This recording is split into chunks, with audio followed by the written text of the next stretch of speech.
Alrighty, folks.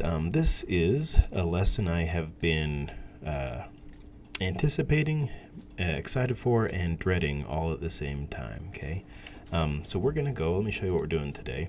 We're gonna go to the More Blocks part of Scratch and learn what Make a Block does. Okay, now to get there, I need to do some background. Okay, and I've kind of used this book, and I'm gonna leave this book there, I think, or maybe this book will be floating around. We might start doing some bell ringers from this book, or I've already done some if you're in a different trimester. But I like this book a lot because it kind of takes a more scientific approach to learning Scratch, computer science approach. And it's still fun, okay? So it calls the purple blocks procedures. I might call them user-defined blocks, but blocks that you create, okay? Now to understand them, I'm going to first kind of back up and go through this and show why they're useful or why they're even necessary. Okay, so first off, let's review what broadcast does, and I'm just going through the book real quick. Broadcast is one sprite telling one or more other sprites to do something, right? So if I scroll, and here it shows that broadcast is sending the sound, and then receivers, one or more receivers, can listen for that broadcast, whatever the broadcast message is. It could be ABC, 1, 2, 3, or jump, or swim, or something like that. And whoever receives it fires this script when they receive the broadcast, okay? You might already know that. You might have forgot it, but here's an example of a starfish broadcasting, and it's broadcasting, hey, jump! And it shows that it's firing to all other sprites, including itself, but only certain sprites receive jump. Can you see who's listening for jump? Well, the bat is not. The starfish isn't doing anything with jump. I assume this is not the starfish's jump. So the cat has a jump script, and the frog has a jump script. Okay, so the broadcast, one broadcast from a starfish, everybody with the same name receive script, the same jump, will fire that script. And even though the frog and the cat might jump differently, they both do their jump, okay? Now, those are very useful. Broadcasting, they help us control our game and keep it in order. I'm going to switch gears for a second, show you a broadcast real quick, okay? So I made a little song here, and I hope this works. I need to unplug my headphones. I hope that didn't wreck anything. But I'm going to hit play here.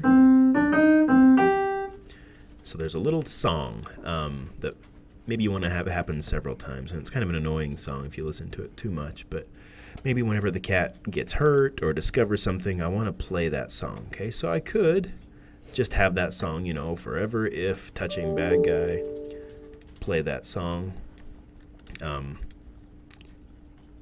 But this song, all these notes are kind of a mystery, okay? Unless you go click them and run them, you don't know what they do, what they sound like. So we could set up a broadcast and receive to make it more organized, okay? So when I touch a bad guy, broadcast, play scary song, okay? And when I receive, play scary song, do that, okay? So, when the green flag's clicked or whatever.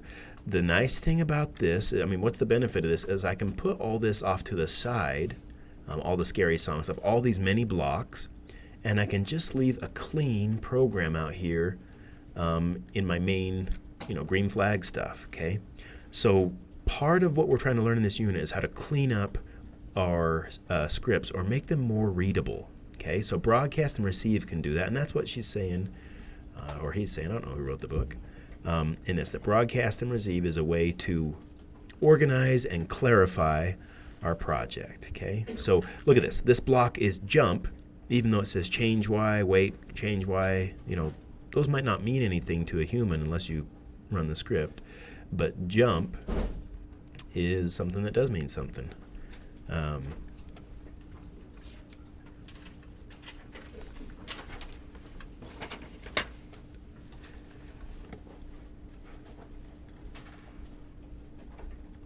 So moving down, we have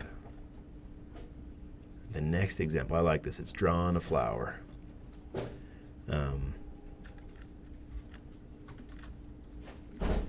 So let's try this, okay? We're gonna draw this flower. Well, you know what? Let's do some other stuff first. Let's go easy, okay? I have some planned projects. We're gonna start off with playing the song. Okay, so I could broadcast this. One thing about broadcast, and let's do this. Keep the broadcast. Sorry, I just deleted it.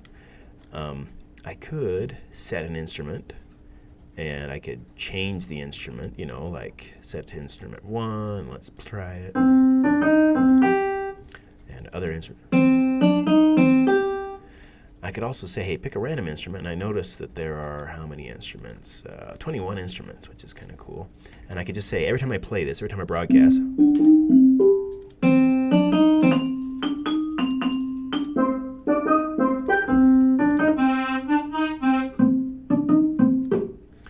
okay, so I could do random instruments, and that's kind of cool, but notice that broadcast can't send information. The cat can't tell the script to play a certain instrument from a list. Okay, and you're like, well, I don't need to, but work with me here, okay? I'm going to show you one use of more blocks, okay? I'm going to make a block. I'm going to call it Play Scary Song, if that's not already taken. And I'm going to get rid of the broadcast stuff, okay? It's going to be the same stuff. Where do I define scary song? Well, I can't hook it up to the green flag. I'm going to hook it up over here. And this is Play the Scary Song, okay? And we'll set instrument. We could set random instrument, and I like cellos. I like choirs. Okay, and now check this out. When the green flag is clicked, play scary song. Well, what is the program going to do? It's going to jump over here to where play scary song is defined and do it. Okay, so it's the same thing. Not much has changed, but check this out. Okay, this might be a little scary, but one thing I can do is I can right-click on, the definition and edit it, or I could have done this right when I made it. And I can do more options. They hide this from you so you're not scared, but let's go get going. Let's learn how this works. We can add inputs, okay? We can add label text. I'm actually gonna do that right now. With instrument number. Actually, sorry, that's kind of scary. We'll get rid of it for now. Okay, don't worry about this box. That makes it run faster if you're drawing stuff. Check this out. Do I want to send my scary song a string or words, text, booleans, true, false? We've talked about those diamond blocks before, or numbers. Well, I could send it a lot of things, but I want to send it the instrument to play. Okay, so I'm going to add a number input. I'm going to click that, and I'm going to call this instrument. I'm going to spell it wrong, instrument, because I want you to know this is not a magic word. I chose this word. Okay. Now when I hit OK, check this out. Now it has a empty square here. You're like, oh, cool. Now I can send stuff to that. I can send it a 2. I can send it a 3. I can send it a number. Okay, let's go look at the definition again. Right-click and edit. Okay, instrument. It is a number block. It's a circle, not a square or a diamond. So I can send numbers from here and receive them here. But what do I do with the number I send in? I send it a 3. Where does that 3 go? Oh, I called it instrumenty. Okay, instrument number. And I take this and I can drag this block anywhere. Okay, do I want to play a certain note? No. Time? No. This was the instrument number. That's why I put it there. Okay. So now if I send it a 3, let's run it. Send it a 4. Okay, so we're sending information to a block of code. That's more powerful than broadcast in a way.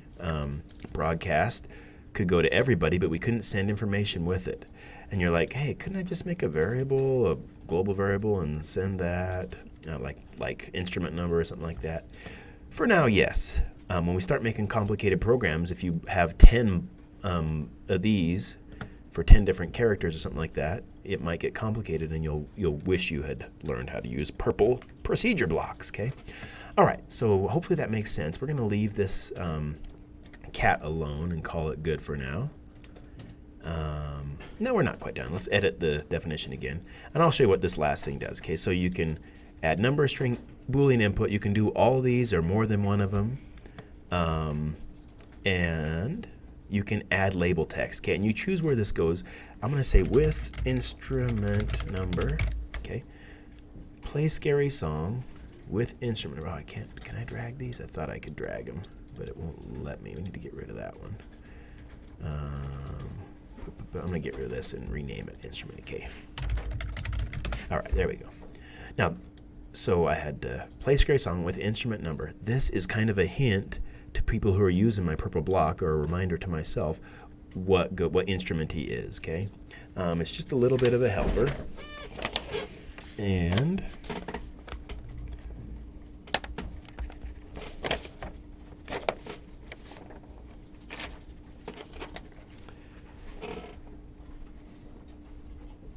yeah, it goes there, okay? Now let's send it two things. Let's go a little, let's redefine it, okay? Let's make sure this works. Sorry, we can send it as 7, 9, 10. Nothing's changed. All right, and I got two instruments there. All right, I want to send it another thing. I'm going to right click and redefine it. I'm going to add another number. And I'm going to call this, oops, I got an extra one, it looks like. I'm going to call this one time, okay? And I'll put, sorry, let's actually get rid of it. Get rid of it. I'm going to add more text for length, or for this amount of time.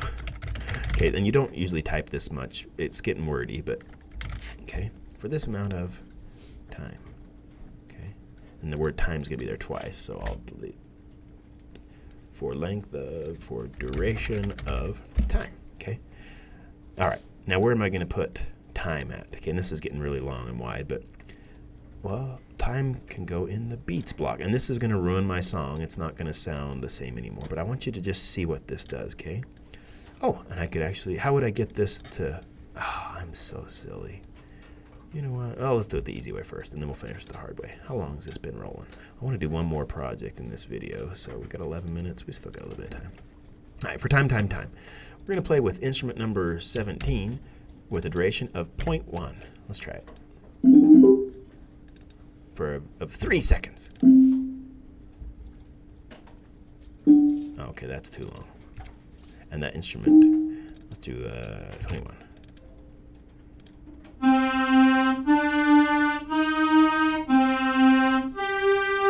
And if I did 100, well, that's way too long. Let's go 5 seconds. 2, 1,000, 3, 1,000, 4, 1,000, 5, 1,000. You get the point, okay? So you can see that this is a pretty powerful way to set up a program. That it's very flexible, kind of like we talked about in the last unit, drawing those triangles and stuff. And in a second, actually, maybe I'm going to point you ahead for a sec. Our goal with all these purple procedures blocks is to eventually get rid of these comments. Okay, these comments help me understand what each block did. But what if instead of labeling it here, draw a square and draw one row and draw all rows, or the apple block, what was it? One of these other blocks. Somebody had another comment right there. Draw the polygon. This draws the square, whatever. What if instead of labeling them with comments, I actually just made a purple block with that name? Wouldn't that be a lot more readable? Yes, it would, Mr. Grammar. Okay, so that's where we're headed with this. And what if instead of saying draw triangle, draw square, I sent the number of sides in and they amount to draw? Okay, that's going to be our goal probably in the next video. Quick question. Can you figure out a way? My times are all off now. It was like long. This was 0.5, 0.2, 0.3, probably 0.5, 0.5. I don't know if that's right. Can you think of a way to still have this influenced by the time? Does that make sense? Have a time thing come in and not ruin these numbers, but have them grow or shrink, so they still have their relative lengths, like da da da da da or da da da da da. Can you think of some math that would do that? It's kind of, if you know math, it makes sense. If you don't, it won't. But I'm going to go 0.5 times the time. What's 0.5 times 1? Okay, that makes sense. 0.5 times 2, or sorry, 0.2 times 1. 0.3 times 1, and 0.5 times, okay, looks like we get another 0.5 there. I don't know if that's right. Anyway, time. So what's 1 times time? It's the same number, right? 0.5, 0.2, 0.3, 0.5. What's 2 times that? Well, it's double, and that's what timesing by 2 means, right? So let's try this again. Different instrument. Let's send instruments, I don't know, 4, with the duration of, let's go half as long, 0.5. Okay, let's go 3 times as long.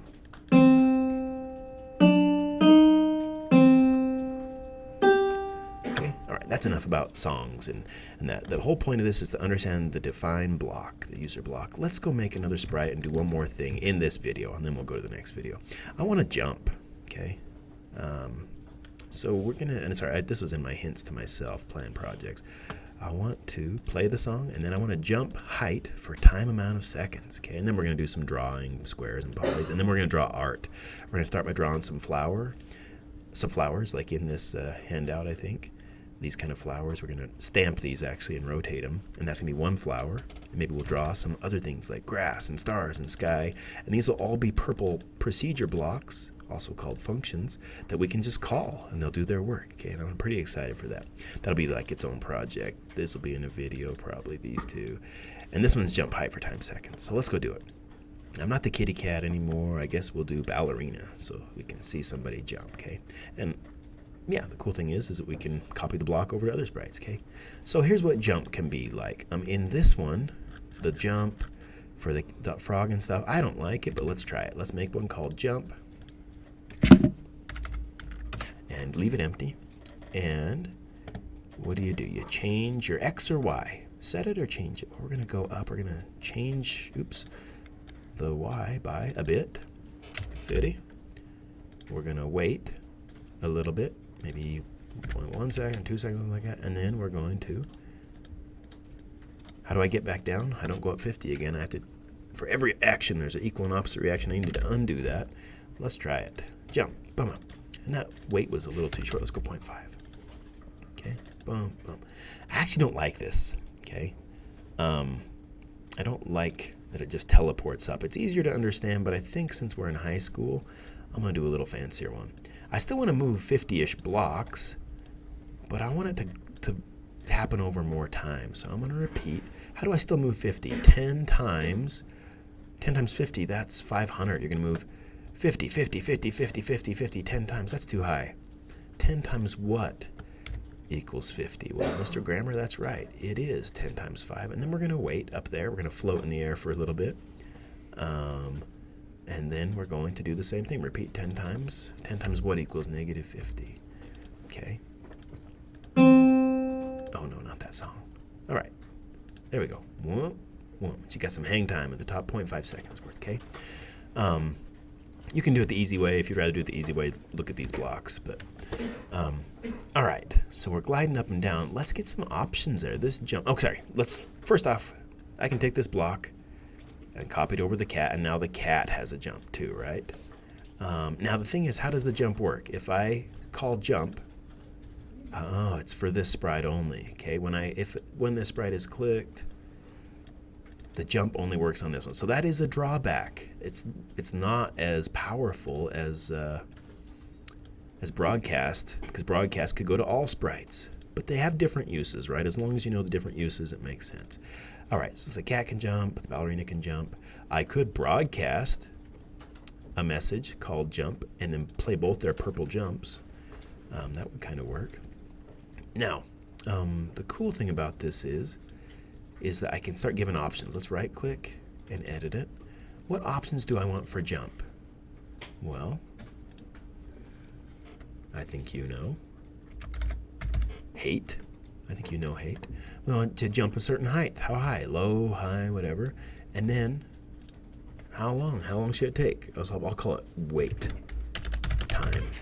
Wait time. Okay. I want you to hit OK.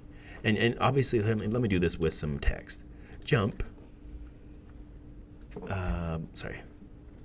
Jump, number input. This will be jump height for number for time seconds. Okay, just however you want to do this. It's kind of your call, but whatever makes sense to you. Jump blank. Maybe I should say blank high, right? But let's just go. Okay, jump, and let's go 100. I want to jump 100 and stay in the air 1 second, okay? So 100 high. We were jumping 50 high. How do I do this? Okay, well, I got my two variables in here, height and time. Where do those go? Let's do the easy one first. Where does time go? How long do I float in the air? Right there, right? Wait up there for time seconds. And this isn't the total time. It's just the time floating in the air. What else?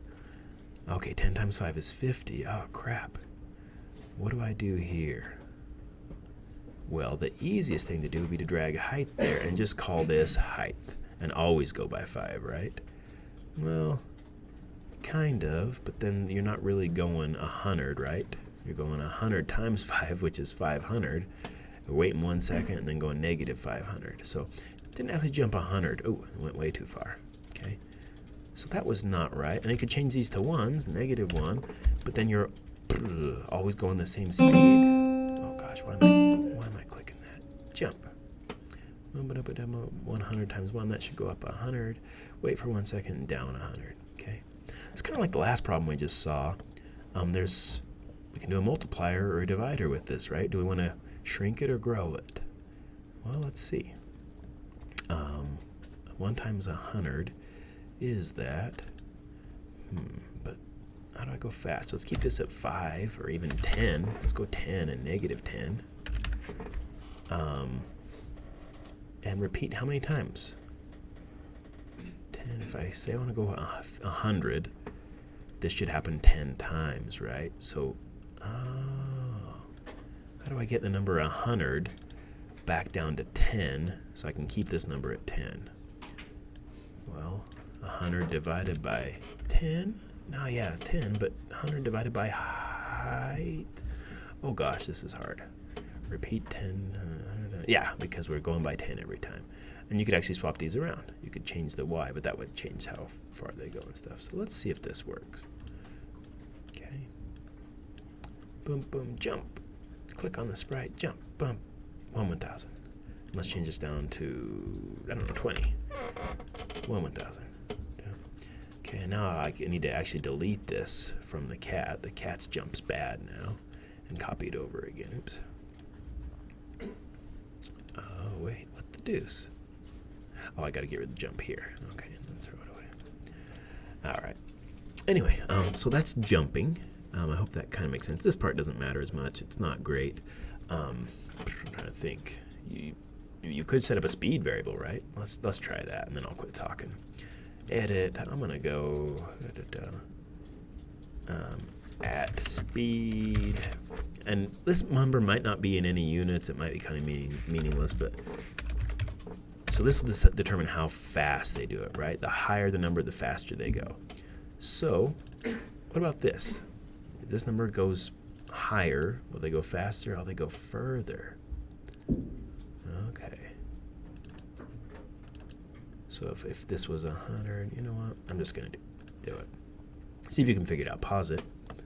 I'll give you a hint, though. Remember, if you put this number in here, you're going to go faster, but then this kind of breaks. We don't divide by 10 anymore. And I'm sorry, maybe my hint's wrong. I need to try it first. How do I get a negative y to go down? Oh, yeah. 0 minus or negative 1 times the speed. And I don't know. I'm just trying it. I don't know if it's going to work. Oh, okay, so that was for 1 second. That's speed 1. Let's go speed 10. Boom, boom. And I don't like that wait. Let's go 0.2. I don't like waiting that long. Boom, boom. And let's jump, I don't know, 100. Boom, boom. That's speed 1.